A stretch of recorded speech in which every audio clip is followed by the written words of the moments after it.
திருடுறவன் திருடிட்டு தான் இருக்க போறான், தப்பு செய்யறவன் தப்பு செஞ்சுட்டு தான் இருப்பான். நம்மளாம் ஆளாளுக்கு ஊரை குறை சொல்லிக்கிட்டே இருக்கும். சிஸ்டம் சரியில்லை, சரி பண்ணணும் வாய்க்கே பேசுவோம். ஆனா அதை சரி செய்யறதுக்கு ஒரு துரும்ப கூட கிள்ளி போடுறது இல்ல. எல்லாரையும் கடிச்சு கொதற ஒரு ஹண்டிங் டாக் வரணும். யாரா இருக்கா? இருந்தாரு இந்தியன் ஃப்ரீடம் ஃபைட்டர். அவர் திரும்பி வரணும். இரண்டாவது சுதந்திர போர் காந்திய வழியில நீங்க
சல்லடையில் சலிச்சா ஒருத்த மிஞ்ச மாட்டான்.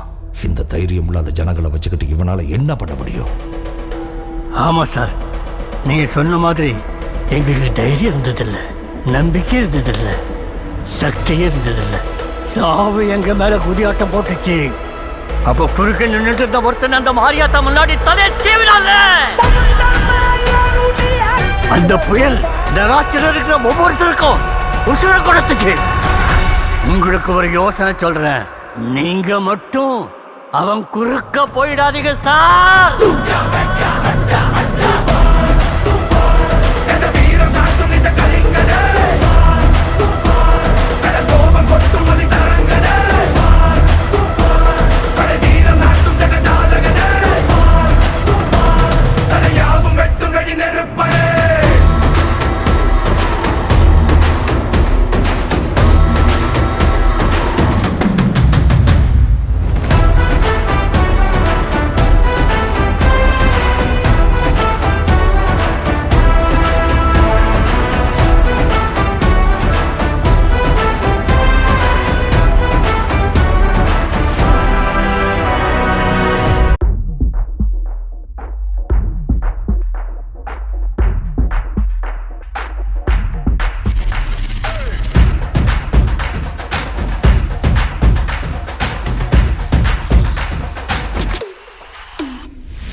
தலைமுறை கேட்கணுமோ பேரே இந்தியா, இது தலையிட்டு கலையடி காக்கணுமோ வீடே இந்தியா, இது தருகிற பதிலடி தாங்கிடுமா நாடே.